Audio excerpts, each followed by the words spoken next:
যখন ঠিক কিনা মাদ্রাসা শিক্ষা অনেকে সহ্য করতে পারে না, উলামায়ে কেরাম অনেকে সহ্য করতে পারে না, টুপি দাড়ি অনেকে সহ্য করতে পারে না। চিল্লা বলেন ঠিক কিনা, আরো যখন ঠিক কিনা।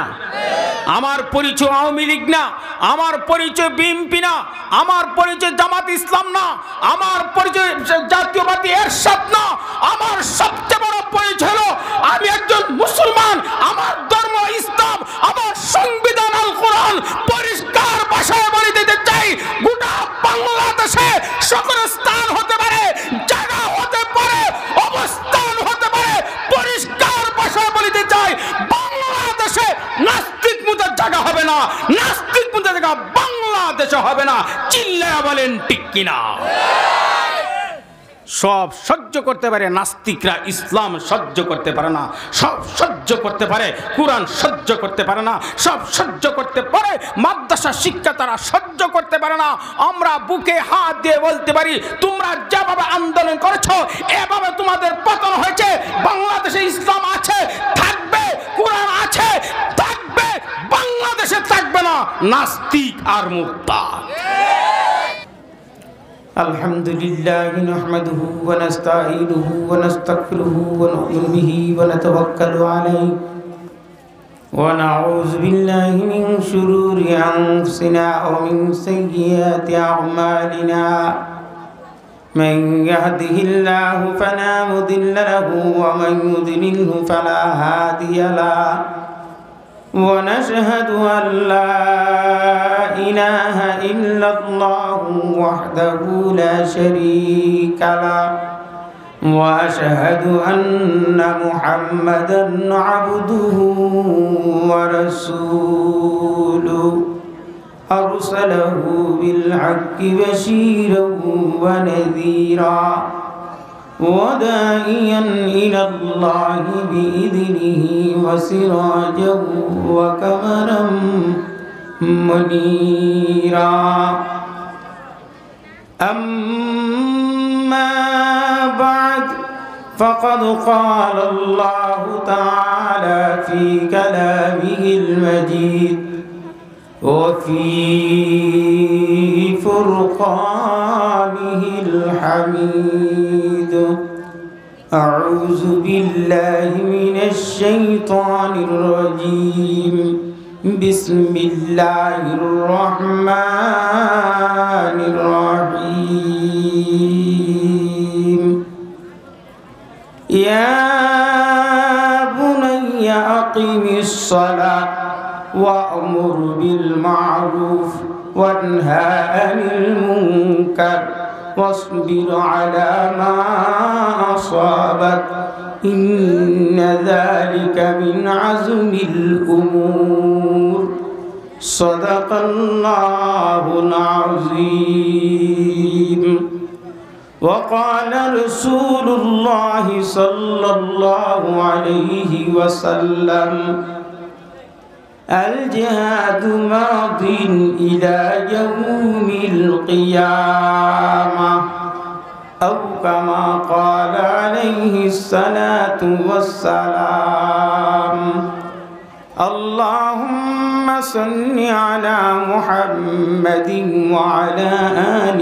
محمد كما صليت على إبراهيم وعلى آل إبراهيم إنك حميد مجيد اللهم بارك على محمد وعلى آل محمد كما باركت على إبراهيم وعلى آل إبراهيم إنك حميد مجيد بلغ العلا بكماله كشف الدجى بجماله حسنت جميع خصاله صلوا عليه وآله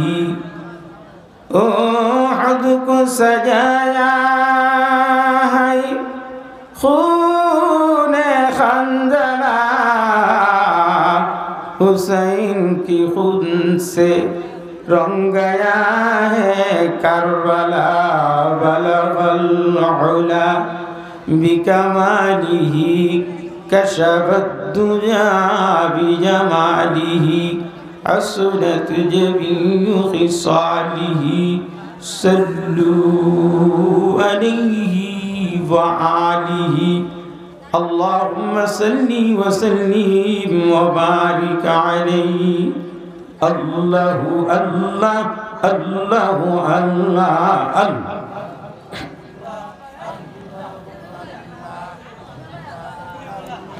अल्लाहु अल्लाह अल्लाहु अल्लाह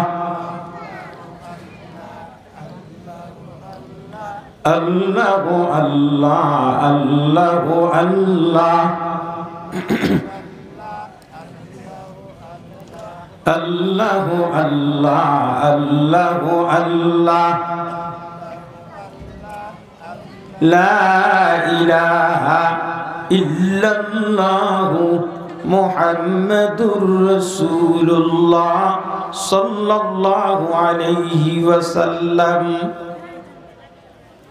আলহামদুলিল্লাহ নোয়াপাড়া বড় মসজিদ ও এমদাদুল হাফিজা মাদ্রাসা হাফেজ ছাত্রদের পাগড়ি প্রদান উপলক্ষে কর্তৃক আয়োজিত অধ্যক্ষ সভা আমার অত্যন্ত শ্রদ্ধাভাজন ব্যক্তিত্ব জনাব মোহতারাম সভাপতি হজরতুল আল্লাহ হজরত মৌলানা হাফেজ আশরাফুল হক হাবিবি সাহেব, সহ সভাপতি বীর মুক্তিযোদ্ধা আলহাজ মোহাম্মদ আব্দুর রাজ্জাক মাস্টার সাহেব, আমার আগে কথা বলেছেন আমার স্নেহের ছেলে, আপনাদের যার সামনে পিতা বলে স্বীকৃতি দিয়েছেন, জনাব হজরত মৌলানা হাফেজ ডাক্তার এনামুল হাসান মুর্শিদি সাহেব, কথা বলেছেন হজরত মৌলানা ইব্রাহিম ইল লুকমান সাহেব, কথা বলেছেন হজরত মৌলানা মুফতি আব্দুর রাকিব বাহাদুরপুরি সাহেব, উপস্থিত হজরত উলামাই কেরাম, পত্রকার মুরব্বিন আজম, সমবয়স্ক যুগ ভাইরা, পর্দার আড়ালের আমার অত্যন্ত পরম শ্রদ্ধা মা বোনেরা, আল্লাহ পাকের লাখ কোটি শুকুর যে আল্লাহ পাক সন্ধ্যার পর থেকে এই পর্যন্ত রাত্র প্রায় 11টা পার থেকে 11:15 আমাদেরকে ধৈর্য সহকারে উলামায়ে কেরামের জবান থেকে কোরআন এবং হাদিসের আলোচনা শোনার বলার তৌফিক দান করেছেন। আরও কিছুক্ষণ হবে, আপনারা খুশি না বেজার? সকলে আন্তরিকভাবে যদি খুশি হয়ে থাকেন জবান খুলে মুখটা ভরে চিৎকার করে বলুন আলহামদুলিল্লাহ। মোহতারাম উপস্থিত, আমি ডান বাম যাব না, আমি আপনাদের সামনে আল্লাহ পবিত্র কালামের ভিতরে 114টা সূরা আছে। কয়টা সূরা? 114টা সূরা। 114 সূরার মধ্যে একটা সূরা নাম সূরাতুল লুকমান। আমি সূরা লুকমান থেকে আয়াতে কারিমা তেলাওয়াত করেছি। বিশ্বনবীর অসংখ্য হাদিস থেকে একখানা ছোট্ট হাদিস আপনার সঙ্গে তেলাওয়াত করেছি। তেলাওয়াতকৃত আয়াতে হাদিসকে সামনে রেখে ধৈর্যের বাহিরে না, ধৈর্যের ভিতরে আমি আমার কথা শেষ করব। ওমা তৌফিক ইল্লা বিল্লাহ। আপনাদের সামনে আয়াতে কারিমা এবং হাদিস একে সামনে রেখেই কথা বলবো। আপনারা ধৈর্যের বাহিরে না ভিতরে আমি কেমন বুঝবো? যখন উঠা বসা যখন করবেন তো বুঝবো যে আপনারা ধৈর্যের বাহিরে। যদি বসা থাকেন তে বোঝা যাব ধৈর্যের ভিতরে। তা আমি হালতের উপরে কথা বলবো ইনশাআল্লাহ, শুনবেন শুনবেন আপনারা, উঠা বসা করবেন না। আপনারা যেভাবে ফাঁকা রাখছেন এই ফাঁকাতে প্রমাণ হয় যে আপনারা একজনের সাথে একজনের মিল নেই। এই যে ফাঁকা রেলগাড়ি যাব, এই ফাঁকাটা বন্ধ করে যে সামনে যারা পিছনে আসছেন বাবাজি, এখন প্রচণ্ড শীত নাই, গরম, ফাল্গুন মাস, না ঠান্ডা না গরম, মাঝামাঝি অবস্থান আমরা আছি, যেরকম ঠিক কিনা। আমি আজকে হাফেজ হযরত ডাক্তার এনামুল হক সাহেব, আমি তার বয়ান করে আমি জানি, কিন্তু আমি আর এরকম সরাসরি শোনার সুযোগ হয় নাই। মাশাআল্লাহ, আমি শুয়ে শুয়ে তোর কথাগুলি শুনছি। মাশাআল্লাহ, আল্লাহ হায়াতে বরকত দাও, এলেমে আমলে বরকত দাও। আমার এক ভাগ্নাও আমার সাথে আসছেন, মুফতি নাজমুল হুদা সাহেব, মাশাআল্লাহ চমৎকার কথা বলেছেন। আমি আপনাদের সামনে অল্প সময় কথা বলবো, আপনারা কি কষ্ট পাবেন? আরও যেন কষ্ট পাবে। মহতরম ভাই দোস্ত বুজুর্গ, পৃথিবীতে আগমন করেছেন 1,24,000 বা 2,24,000 মতান্তরে পয়গম্বর, ঠিক কিনা? কিন্তু পবিত্র কোরআন শরীফের ভিতরে সমস্ত নবীগণের নাম নেই। 25 জন নবীর কথা কোরআনে আছে। কতজন? 25 জনের ভিতরে শুধু নাম ধরে বলেছেন 9 জনের কথা। কয়জন? 9 জন। 1.25 লক্ষ সাহাবা পৃথিবীতে আসছেন, কোনো সাহাবীর নাম কোরআনে নাই। একজন সাহাবীর নাম আছে, নবীজির ফালাক পুত্র ফালাম্মা কাদা জাইদুন, হযরত জায়েদ রাদিয়াল্লাহু তাআলা আনহুর কথা। কোনো ওলির নাম কোরআনে নাই। একজন ওলির নাম কোরআনে আছে, যার নাম লুকমান হাকিম। সুবহানাল্লাহ বলেন। আমি আপনাদের সামনে আজকে লুকমান হাকিমের কথা আপনাদেরকে শোনাবো। লুকমান হাকিমের নাম কেন কোরআনে আসছে, কারণটা কি, শানে নজুল কি, প্রেক্ষাপটটা কি? লুকমান হাকিম তার ছেলেকে 10টা নসিহত করেছেন, আর আমি যে আয়াতে কারিমা তেলাওয়াত এখানে 4টা নসিহত করেছেন। কয়টা? 4টা। 4টা নসিহত বাবা কাকে করেছেন? সন্তানকে করেছেন। কোন বাবা? লুকমান হাকিম। কাকে করেছেন? তার নিজ সন্তানকে করেছেন। হে আমার কলিজার টুকরা ছেলে, আরবিতে বুনাইয়া মানে আদরের সন্তানকে বুনাইয়া বলে, বুনাই। হে আমার আদরের সন্তান, 1 নম্বর তুমি নামাজ কায়েম করো, 2 নম্বর সৎ কাজের আদেশ করো, 3 নম্বর অসৎ কাজের নিষেধ করো, 4 নম্বর ধৈর্য ধারণ করো। এই 4টা গুণ যদি তুমি অর্জন করতে, তুমি মহৎ কাজ অর্জন করলা। এই 4টা কথা ছেলেরে বলেছেন লুকমান হাকিম। আল্লাহর কাছে পছন্দ হয়েছে, মনোনীত হয়েছে। আল্লাহ এর নামে নামকরণ করে সূরা লুকমান নাযিল করেছেন। পৃথিবীতে 850 কোটি মানুষ আছে। এই 850 কোটি মানুষের সবচেয়ে কালা মানুষ হইল 3 জন। কালা মানুষ কয়জন? 1 নম্বর লুকমান হাকিম, 2 নম্বর হযরত উমর গোলাম মাহজা, 3 নম্বর মসজিদ নববীর হাফসি দেশের গোলাম হযরত বেলাল রাদিয়াল্লাহু তাআলা। এরকম কালা পৃথিবীতে আর এই 3 জন কালার আল্লাহ যে শ্রেষ্ঠত্ব দিয়েছেন, এই শ্রেষ্ঠত্ব আর পৃথিবীর কোনো কালারে আল্লাহ দেন নাই। যখন ঠিক কিনা? তাহলে কালাও 3 জন, আবার শ্রেষ্ঠ কালা কয়জন? শ্রেষ্ঠত্ব দিয়েছেন, পৃথিবীর কোন কালারে এত শ্রেষ্ঠত্ব দেন নাই। লুকমান হাকিম কালো এর শ্রেষ্ঠত্ব কিভাবে অর্জন করলেন, কেন তাকে শ্রেষ্ঠত্ব দিলেন?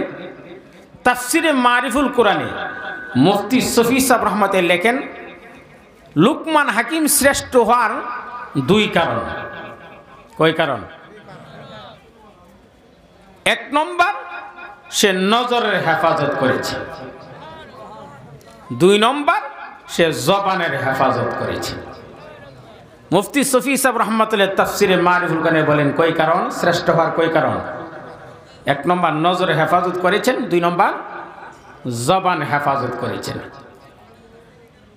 তাফসিরে মাজহারিতে আল্লামা সানাউল্লাহ ফানিফুতি রহমাতুল্লাহ আলাইহি বলেছেন 9 কারণ। কয় কারণ? 9 কারণ। নজরের হেফাজত করেছেন, জবানের হেফাজত করেছেন, প্রতিবেশীর হক আদায় করেছেন, আত্মীয়তার মেহমানের মেহমানদারি করেছেন, সত্যের হকের অটল ছিলেন। এইভাবে 9টা কারণ। আমি কয়টা বলতে পারবো আমি জানি না, আপনাদের ধৈর্য কুলাবে কিনা তাও আমি জানি না। আমি চেষ্টা করব 9টা বলার জন্যে, বাকি যতটুকু চলে ইনশা, আরো যখন ইনশা আল্লাহ। লুকমান হাকিম কালো শ্রেষ্ঠত্ব অর্জন করেন কোন কারণে? নজর হেফাজত করার কারণে। নজর কারে ক? চোখের দৃষ্টি।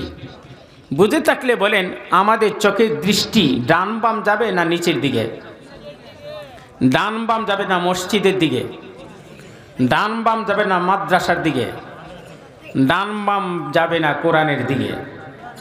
আমরা মসজিদের দিকে কম তাকাই। বরঞ্চ হাদিসে আসছে কোনো ব্যক্তি যদি মসজিদে দিয়ে চায়াও তাকে তার গুনাহ মাফ হতে থাকে। কোনো ব্যক্তি যদি মাদ্রাসাকে মহাব্বত করে সে নবীকে মহাব্বত করে।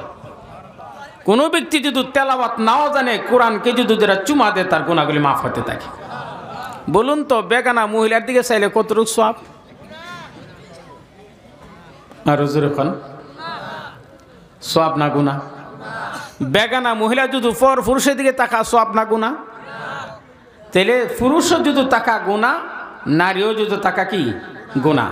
তাহলে আজকে আমরা লুকমান হাকিমের আলোচনাতে পাচ্ছি যে যারা নজরের হেফাজত করবে আল্লাহ পাক তাদেরকে শ্রেষ্ঠত্ব দান করবে। পুরুষ যদি নজর হেফাজত করে, নারী যদি নজর হেফাজত করে, পুরুষ যদি নারীর দিকে না তাকা, নারী যদি পুরুষের দিকে না তাকা, আমাদের দেশ সুন্দর হবে, আমাদের যে পরিবেশ সুন্দর হবে, আল্লাহর খাস রহমত আমাদের দেশে নাজিল হবে। চিল্লা বলেন ঠিক কিনা? আমাদের দেশে যত দাঙ্গা হাঙ্গা, যত ফিতনা ফাসাদ, যত নারী দর্শিতা, যত পরকিয়া, এর শত কারণ আছে। এর মধ্যে প্রথম কারণ হলো নজর। যখন ঠিক কিনা? পুরুষ নজর হেফাজত করবে, নারীও কি করবে? হেফাজত করবে। পুরুষ যদি নারীর দিকে না তাকা, নারী যদি পুরুষ দিকে না তাকা, আমাদের দেশে পরকিয়া অচল না সচল? আরো জোরে বলেন, অচল চলবে না। নারীও আগাইতে পারবে না, পুরুষও আগাইতে পারবে না। এমনিতে তাদের ব্যবসা মন্দ হয়ে যাবে। এই জন্য পুরুষও পর্দা করবে, নারীও আরো জোরে কোন নারী কি করবে? পর্দা করবে। করলে কি হবে? আমাদের দেশে পরকিয়া হবে। চিল্লা বলেন, চিল্লা বলেন। আমাদের দেশের পুরুষরা যখন নারীর সোয়াফা, নারী আসতেছে বা যেতেছে যদি টের ফা, তো ওই নারী ফিস ধরে। নারী যদি অনুভব করতে পারে আমার পিছনে পুরুষ আছে, তখন মহিলা হাঁটার ভঙ্গি পাল্টাই দেয়। কি করে? হাঁটার ভঙ্গি পাল্টায় দেয়। পুরুষকে কিংবা আকর্ষণ করতে সে সেভাবে হাঁটে। তখন হাঁটতে হাঁটতে কিছু জায়গা পর ডান বাম যখন কেউ যদি তাক না, তখন মহিলা পিছন দিকে তাকায় দেখে কলমদ্দি পিছনে আসে। হে যখন নজরে টাচ লাগে, তখন একটা হাসি দেয়। হাসি মানে তারা লাইক দিছে। কি দিছে? লাইক দিছে। মহিলা বলছে আমার লাইক দিছে, তাহলে সামনে আগাইন যাব। তখন সামনে যাওয়ার সাথে সাথে বলতেছে তোমার আমার পছন্দ হয়েছে, ছেলেও আমার পছন্দ হয়েছে। তখন কাজ করো, বলে কি তোমার কন্ট্যাক্ট নাম্বার আমার দিয়ে যাও, অর্থাৎ মোবাইল নাম্বার। তখন ছেলে মেয়ে সমন্বয়ে, কিসে সমন্বয়ে, দুজন কন্ট্যাক্ট নাম্বার নিয়ে রাত্রির গভীরে ফোনে আরেকজনের সাথে আরেকজন কি বলে? কথা বলে।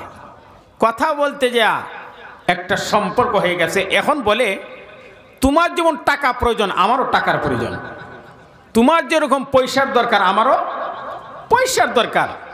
এইভাবে কথা বলে পয়সা নষ্ট করা আর কোনো দরকার নেই। চলো বাটি প্রত্যন্ত ভালো উন্নত রিসোর্ট আছে। কি আছে? রিসোর্ট, হোটেল আছে। হোটেলে তুমি একটা সময় নির্ধারণ করো, আসো আমিও আসি তুমি আসো, আমরা বৈশা দুজন একটা গল্প করি, এবং গল্প করার ভিতরে আমি আর তুমি আরো গভীরে চলে যাই। দুজন কন্টাক্টে তারা কাছাকাছি যখন চলে আসে, হোটেলে চলে আসে, আসার পরে বলতেছে আমি তোমার পছন্দ করি, তুমি আমার পছন্দ করো, আমারও তোমার ভালো লাগছে, তোমারও আমার ভালো লাগছে। এখন ওয়াদা করে লাও যে তুমি আমার বিয়ে করবা, আমি তোমার বিয়ে করবো। তো দুজন মোটামুটি ফাইনাল, মোটামুটি ফাইনাল, বিয়া করে লাগবে। তো সাক্ষী কই পাবো? সাক্ষী সান্দালি আর সুরজলি সাক্ষী। মেয়ে বাবা টের পাইছে মেয়েটা করতে পারিয়া জায়গা, বেড়াইটা দেখা আর দেরি নাই, পাত্র খুঁজতেছে। জামাই আমেরিকার জামাই পাইছে, বিয়া দালাইছে। কলমদ্দি কথা আমার সাথে বিয়ে হবে, আমার সাথে সাক্ষীও আছে, যে এটা যখন করছে আমিও থাকতাম না, তারও রাখতাম না। স্বামী স্ত্রী বিবাহ পড়ার পরে রিস্কাদা জাগা হে ইসিডের বোতল লইয়া রাস্তায় দাঁড়াইছে। মেয়ে যখন জাগা ইসিডের বোতল ভাঙ্গা মেয়েরও মারছে হেও মরছে। বলুন তো কারণটা কোথায়? কিসের? আরো যেরকম হে যদি নজর না দিত আর এই যদি নজর না দিত এই ঘটনা ঘটে। আরো যেরকম قل للمؤمنين يغضوا من أبصارهم ও পুরুষের দলেরা নারীর দলেরা তোমরা তোমাদের নজর হেফাজত করো। যদি নজর হেফাজত করো পরকিয়া হবে না, পরকিয়া করবে না। তুমি যদি নজর যদি হেফাজত করতে পারো লোকমান হাকিমের মতো পৃথিবী তুমি শ্রেষ্ঠত্ব অর্জন করতে পারবা। কি করতে হবে? শ্রেষ্ঠত্ব অর্জন করতে পারবা। লোকমান হাকিম এই শ্রেষ্ঠত্বের পিছনে 9 কারণে প্রথম কারণে সে নজর হেফাজত করেছে। আমরা যদি নজর হেফাজত করি লোকমান হাকিমের মতো এই জমিনের উপরে আমরা শ্রেষ্ঠত্ব অর্জন করতে পারবো। চিল্লা বলেন ঠিক কিনা? চিল্লা বলেন ঠিক কিনা? আরো যখন ঠিক কিনা? চিল্লা বলেন ঠিক কিনা? তাহলে আমরা নজর হেফাজত করতে প্রস্তুত আছি তো ইনশাআল্লাহ। আমাদের নজর কোন দিকে যাবে? পর নারী না কোরআনের দিকে? পর নারী না মাদ্রাসার দিকে? পর নারী না মসজিদের দিকে? পর নারী না কোরআনের দিকে? আরো জোরে কান, আরো জোরে কান। মুসলমান ভাইরা আমার, তদানীন্তনকাল আল্লাহর উলিমা আসিম রহমাতুল্লাহ অনেক বড় বুজুর্গ ছিলেন, অনেক বড় আল্লাহর উলি ছিলেন। মুসলমান ভাইরা আমার, ইমাম আসিম রহমাতুল্লাহ 1 বছর 2 বছর না একটানা 70 বছর পর্যন্ত মসজিদে নববীতে ইমামতি করেছেন। মুসলমান ভাইরা আমার, ইমাম আসির মধ্যে যত অভ্যাস ছিল মধ্যে একটা অভ্যাস ছিল, উনি অধিক পরিমাণে আল্লাহর কোরআন তেলাওয়াত করতেন। জোরে জোরে বলেন সুবহানাল্লাহ। ইমাম আসিম রহমাতুল্লাহ 70 বছর পর্যন্ত মসজিদে নববীতে ইমামতি করেছে। উনার যত আমল আছে এর মধ্যে সবচেয়ে বড় আমল ছিল উনি কোরআন তেলাওয়াত বেশি করতেন। কিন্তু আমাদের দেশে কোরআন তেলাওয়াত, ঘরের তেলাওয়াত বন্ধ হয়ে গেছে। ঘরের ভিতরে তেলাওয়াত নাই। 2 জায়গায় তেলাওয়াত হয়। 1 নম্বর কোথায়? সাবাহি মক্তবে, 2 নম্বরে হেফজ এবং নুরানি মাদ্রাসায়। চিল্লা বলেন ঠিক কিনা? আমাদের ঘরের ভিতরে এখন কোরআন তেলাওয়াত নাই। আমাদের ঘরের ভিতরে মহিলারা কোরআন পড়ে না, পুরুষরাও পড়ে না, কোরআন তেলাওয়াত তারা করে না। এজন্য আমাদের ঘরে রহমত নাই, ঢুকছে গজব। স্বামী স্ত্রী মিল নাই, বাপ বেটা মিল নাই, ভাই ভাই মিল নাই। বলে কেন মিল নাই? ঘরে রহমত নাই, আছে গজব। গজব কিতা? ঘরে আছে টিভি। যেরকম ঠিক কিনা? সারা বছর কোরআন খুলো না, ধরো না, শো না। রমজান শরীফ আইলে কোরআন শরীফ খুলে। রমজান শরীফ আইলে কোরআন শরীফ খুলে। এর আগে কোরআন ধরেও না, শো না। কিন্তু ঘরে যে টিভিটা আছে এটা দৈনিক 24 বার মুছে, ফর্দাটারে মাসে 33 বার ধরে। যখন ঠিক কিনা? কিন্তু কোরআন শরীফে যে গিলাফটা আছে গিলাফটার কাছেও জানা দো না। যখন ঠিক কিনা? আরো যখন ঠিক কিনা? তে ঘরে কোরআন নেই, তেলাওয়াত নেই, রহমত করতে হবে। যখন ঠিক কিনা? তাহলে ঘরে তেলাওয়াত করতে হবে। যে ঘরে কোরআন তেলাওয়াত করবে এই ঘরটা আল্লাহর কাছে এত উজ্জ্বল, আকাশের নক্ষত্র জগৎবাসীর সামনে যেরকম উজ্জ্বল, যে ঘরে কোরআন তেলাওয়াত করা হয় এই ঘরটা তারকার মতো আল্লাহর কাছে উজ্জ্বল। এবং এই ঘরে যে ঘরে তেলাওয়াত আছে এই ঘরে আল্লাহর রহমত নাজিল হতে থাকে। আরো জোরে কোন, আরো জোরে।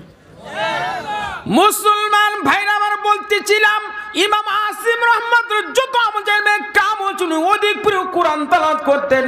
অধিক কোরআন তেলাওয়াত করার কারণে মুসলমান ভাইরা আমার, ইমাম আসিম গভীর রাতে কোরআন তেলাওয়াত শুরু করে দিন। গভীর রাতে স্বপ্নে যুগে আমার নবীর সাথে সাক্ষাৎ। জোরে জোরে বলেন সুবহানাল্লাহ।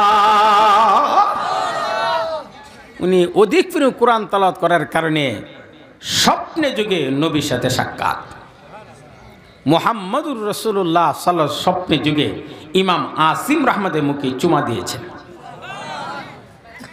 যেদিন থেকে নবী তার মুখে চুমা দিয়েছেন এদের পর দিন থেকে ইমাম আসিম কথা বলতে দেরি, তার মুখতে আতরে সুঘ্রাণ বের হতে দেরি হয় না। জিজ্ঞাসা করে হুজুর আপনি যখন কোরআন তেলাওয়াত করেন আপনার মুখ থেকে যে সুঘ্রাণ বের হয় আপনার ভিতরে কি আতরের ফ্যাক্টরি আছে? আতর করতে আতরের ফ্যাক্টরি করছেন এখানে? ইমাম আসিম বলে কেন? আপনি কথা বলার আগে আপনার মুখ থেকে আতর গন্ধ বের হয়। ইমাম আসিম বলেন বাবা আমার সিনার ভিতরে আতর কোনো ফ্যাক্টরি নেই, আমি অধিক পরিমাণে কোরআন তেলাওয়াত করার কারণে স্বপ্নে যুগে নবীর সাথে সাক্ষাৎ, নবী আমার মুখে চুম্বন দিয়েছিলেন, নবী চুম্বন দেওয়ার পর থেকে আমি কথা বলতে দেরি আমার মুখ থেকে সুঘ্রাণ বের হতে দেরি হয় না।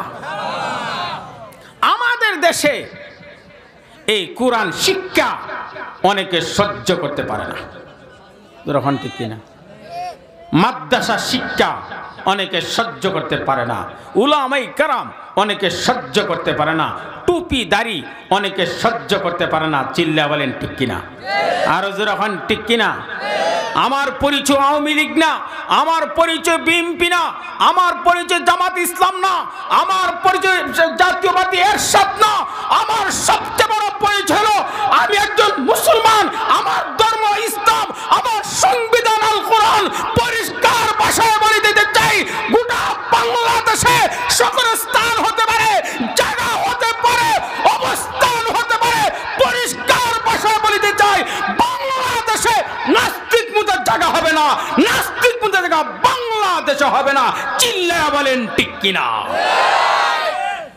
সব সহ্য করতে পারে নাস্তিকরা, ইসলাম সহ্য করতে পারে না। সব সহ্য করতে পারে, কোরআন সহ্য করতে পারে না। সব সহ্য করতে পারে, মাদ্রাসা শিক্ষা তারা সহ্য করতে পারে না। আমরা বুকে হাত দিয়ে বলতে পারি তোমরা যেভাবে আন্দোলন করেছো এভাবে তোমাদের পতন হয়েছে।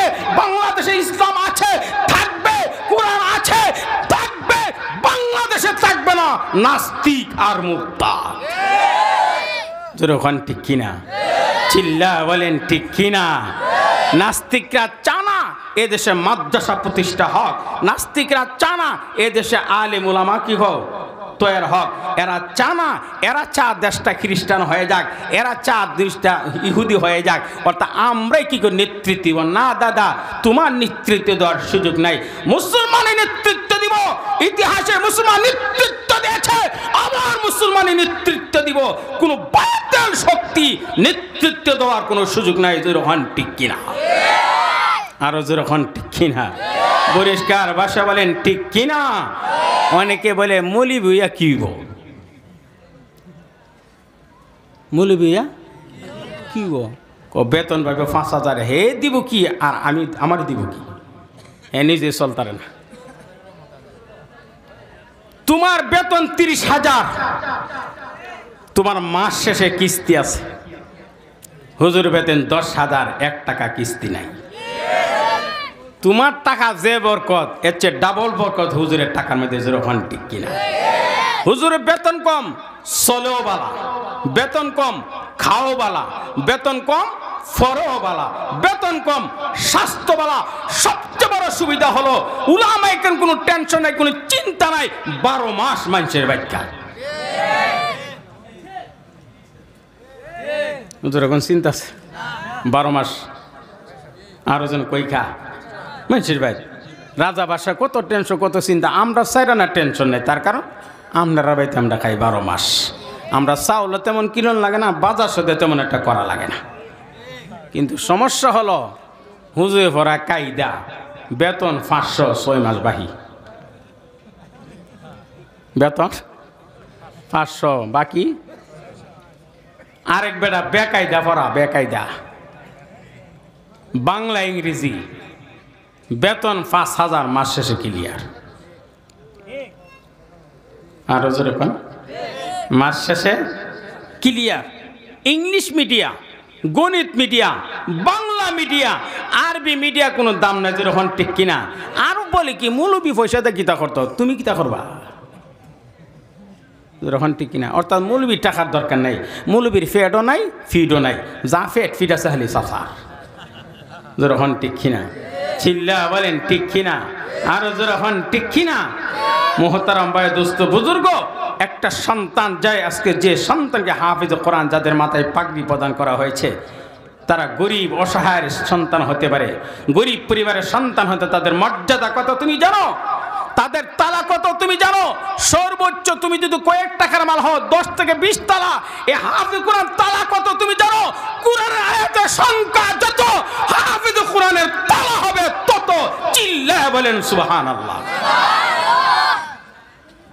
কোরআন আয়াতের সংখ্যা যত, তালা হবে তত। সূরাতুল ফাতিহা 7 আয়াত, 7 তালার মালিক। এরকম বিল্ডিং না দামি? আরো জোরে কন, আরো জোরে কন। মোহতারাম ভাই, দোস্ত, বুজুর্গ, কোরআনের শিক্ষার বিকল্প নাই। অনেকে উলামায়ে খেতে চানা, আরে ভাই যে হাফিজ কোরআন তোমার বাড়ি যাবে, মাটি গর্ব করে, মাটি দন্য যে ডেক্সিতে রান্না করা হয়, ডেক্সি দন্য যে আগুন দা রান্না করা হয়, আগুন গর্ব করে আমি একজন হাফিজ কোরআন জন্য রান্না হচ্ছে, আমাকে খাবে, তারা দন্য এবং গর্ব করতে থাকে। আপনি আমি বুঝেন না, মাটি দন্য আপনার বাড়িতে একজন হাফিজ কোরআন খাবে, এটা আপনার খুশ নসিব। আপনার বাড়িতে আসা যাওয়া করতে এটা আপনার খুশ নসিব যে হাফিজ কোরআন আপনার বাড়িতে যাবে, যে মেহমান আপনার বাড়িতে যাবে। যার ঘরে মেহমান থাকবে ওই বাড়িওয়ালা নামে কোনো গুনাহ লেখা হয় না।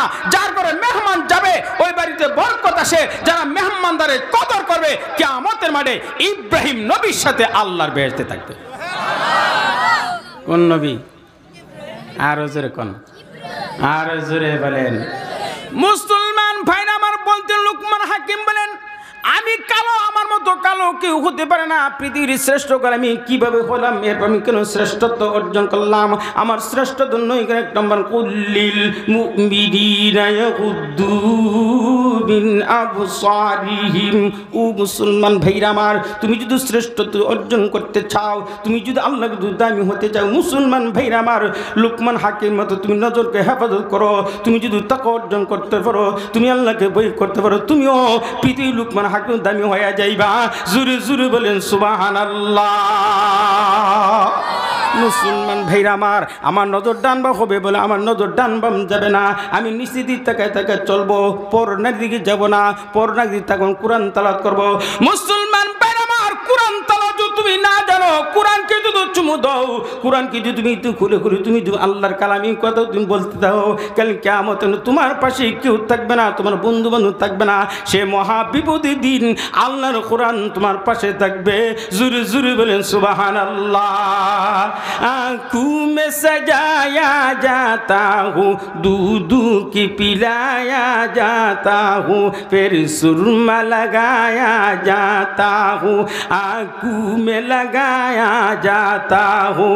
ओ मुसलमान भाई, कुरान तलो तुम जानो ना, कुरान के तुम चुमु दाओ, कुरान तलो तुम जानो ना, कुरान तुम ताकाय ताकाय तुम सम्पर्क जो तुम करते पारो, कल कियामत में সেই कुरान তোমাকে চুমু টানিয়া টানিয়া আল্লাহর জান্নাত পর্যন্ত পৌঁছে দিবে। মুসলমান ভাইরা আমার, পৃথিবীর মানুষ কোরআনকে সাথে ভালোবাসা যদি অর্জন করতে পারে, কোরআনকে শুধু ভালোবাসা যদি কিয়ামতের মাঠ কঠিন একটা অবস্থা হয়ে যাবে, ভয়াবহ একটা অবস্থা হয়ে যাবে। মা ছেলেকে গ্রহণ করবে না, বাবা ছেলেকে গ্রহণ করবে না। ইয়াউমা ইয়াফিরুল মারউ মিন আখিহি ওয়া উম্মিহি ওয়া আবিহি ওয়া সাহিবাতিহি ওয়া বানি লিকুল্লি ইমরিইম মিনহুম ইয়াউমা ইযিন শানুনি বুজু يومئذ مسفرة ضاحكة مستبشرة ووجوه يومئذ عليها غبرة ترهقها قترة أولئك هم الكفرة الفجرة। মুসলমান ভাইরা আমার, কিয়ামতের ভয়াবহ অবস্থা যদি হয়, যেদিন তোমার ছেলে তোমাকে বাবা বলে গ্রহণ করবে না, বাবার সন্তানকে ছেলে বলে গ্রহণ করবে না, মা মেয়েকে গ্রহণ করে একে অপরকে গ্রহণ করবে না, সে মহা বিপদের দিন কোরআন তোমার পাশে থাকবে। বন্ধু, তোর কোনো টেনশন নাই, তোর কোনো চিন্তা নাই, আমি তোমার পাশে আছি। বন্ধু, তুমি কে গো? তোমার পরিচয় আমি জানি না, তোমার বাড়ি কোথায়, তোমার ঠিকানা কোথায়? কোরআন বলে, বন্ধু আমাকে তুমি চিনো না? না না, আমি তোমাকে চিনি না। কোরআন তাজহার বিল কওল ফাইন্নাহু ইয়ালামুস সিররা ওয়া আখফা আল্লাহু লা ইলাহা ইল্লা হুয়া লাহুল আসমাউল হুসনা। ও বন্ধু, আমাকে চিনো না? না না, আমি তোমাকে চিনি না। আমার পরিচয় না না আপনার পরিচয় যে রে বন্ধু, আমি হলাম ওই কোরআন, কখনো আসতে, কখনো জুড়ে, কখনো দিনের বেলা, কোন রাত্রে বেলা তালাওয়াত। আমি অন্য কেউ না রে, আমি হইলাম আল্লাহর কোরআন। আমি পৃথিবীর অন্য কেউ না, আমি আল্লাহর কোরআন। আমাকে তুমি কখনো আসতে, কখনো জুড়ে, কখনো রাত্রে, কখনো দিলে তেলাওয়াত করতা। আমি তোমার সেই বন্ধু। আমি তোমার সাথে কবর আছি, হাসরে থাকবো, ফুলছিরাতে থাকবো, যতক্ষণ পর্যন্ত তোমাকে জান্নাতে না পৌঁছাবো এতক্ষণ পর্যন্ত আমি তোমাকে ছাড়বো না। বুঝে থাকলে বলেন, দুনিয়ায় এমন কোনো বন্ধু আছে যে আপনার পাশে সর্বক্ষণ থাকবে? কি কোন বিপদে বলে বন্ধু কো আই যাই তুই থাক, যখন ঠিক কিনা? চিল্লা বলেন ঠিক কিনা? আমাদের দেশের অবস্থা হলো বিপদের সময় বন্ধু না, বলে বিপদের সময় যে আমার পাশে দাঁড়া ছিল সত্যিকার বন্ধু। যখন ঠিক কিনা? কোরআন তোমার বিপদের সময় তোমার পাশে দাঁড়াবে, এর চেয়ে বড় বন্ধু পৃথিবীর কেউ হতে পারে না। লোকমান হাকিম বলেন, দোস্ত আমি আপনার অবস্থা, আপনি এরকম খালো। লোকমান হাকিম এই গুণ অর্জন করলেন। এই লোকমান হাকিম একদিন মাঠে বক্তৃতা করতেছে। কি করতেছেন? মাঠে বক্তৃতা করতেছে, লেকচার দিচ্ছে, মাইক সামনে, হাজার হাজার শ্রোতা তার সামনে। বয়ান দেওয়ার পরে একটা লোক তার বয়ানের ভিতরে একবার উঠে আবার বসে। লোকমান হাকিম বক্তা এটা লক্ষ্য করছে, শ্রোতাটা একবার উঠে একবার বসে কেন? লোকমান হাকিম বলে, ভাই তোমার একটা কথা, তুমি একবার উঠো একবার বসো, তার কারণটা কি? হুজুর একবার উঠি আর একবার বসি, যে কারণটা হলো আপনি আমার দিকে চাইলে কথাটা আমার ফেলের ভিতর দিকে আসে মুখে, আবার চাইলে এটা জায়গার জায়গা। বলে কেন? আমার ভয় লাগে। লোকমান হাকিম বলে, নির্ভয়ে তুমি কথাটা বলো, কি বলতে চাও? লোকটা বলে, হুজুর আমার একটা কথা মনে হলো। কি কথা? আপনি যে জাতের কালা, আমার সাথে একটা লোক ছিল বকির রাখাল, সেও সেই জাতের কালা, এটা কেমন নই? 2 নম্বর, আমি যে জাতের কালা, আমার গোলাম আসিন হেও এই জাতের কালা, দেখে আম নই। আমনের নাকের সেন্টার যখন ঠিক নাই, তারও নাকের সেন্টার ঠিক ছিল না, কিন্তু হের নাকের সেন্টার আর পয়েন্ট আপনারটা সেম সেম, এটা কি আম নই? হেরও টুটফাড়া, আপনারও টুটফাড়া, সাওয়া সাওয়া, এটা কি আম নই না কিতা? তে লোকমান হাকিম গো তোমার ধারণা কিতা? আমার ধারণা আপ নই। তে লোকমান হাকিম গো আমি ওই। তে আপনি যদি হইয়া থাকেন, তে আমি দি নিচে আপনি উফে কেন? লোকমান হাকিম বলেন, এর কারণ এলো কয়টা? আরো যেরকম কয় কারণ? 9 কারণ। বলে 1 নম্বর, বলে 1 নম্বর তুমি এখানে আমি ওখানে, এর কারণ হলো আমি 9টা গুণ অর্জন করছি। এর মধ্যে প্রথম গুণ হইল আমি আমার নজরের হেফাজত করেছি। কিসের হেফাজত? আরো যেরকম মুসলমান ভাইরা আমার বন্ধু, তুমি আমার মতো যদি দামি যদি হতে চাও, তুমি আমার মতো সম্মানী যদি হতে চাও, তুমি যদি চেয়ারে যদি বসতে চাও, তুমি যদি মঞ্চে বসতে চাও, আমি 9টা গুণ অর্জন করেছি, তুমি 9টা গুণ অর্জন করতে যদি পারো, আমার মতো তুমি মঞ্চে বসতে পারো। 1 নম্বর হলো আমি আমার নজরের হেফাজত করেছি। জুরে জুরে বলেন সুবহানাল্লাহ। আমি আমার নজর হেফাজত করছি, তুমি যদি তোমার নজরে হেফাজত করো, তা আমি লোকমান হাকিম তুমি দামি হইয়া তুমি মঞ্চে আসতে পারবা। শুধু তুমি না, আমি দেশের প্রত্যেকটা মানুষ যদি এই গুণটা অর্জন করে, আল্লাহর কাছে সে দামি হবে, মানুষের কাছে সে দামি হবে। চিল্লা বলেন ঠিক কিনা?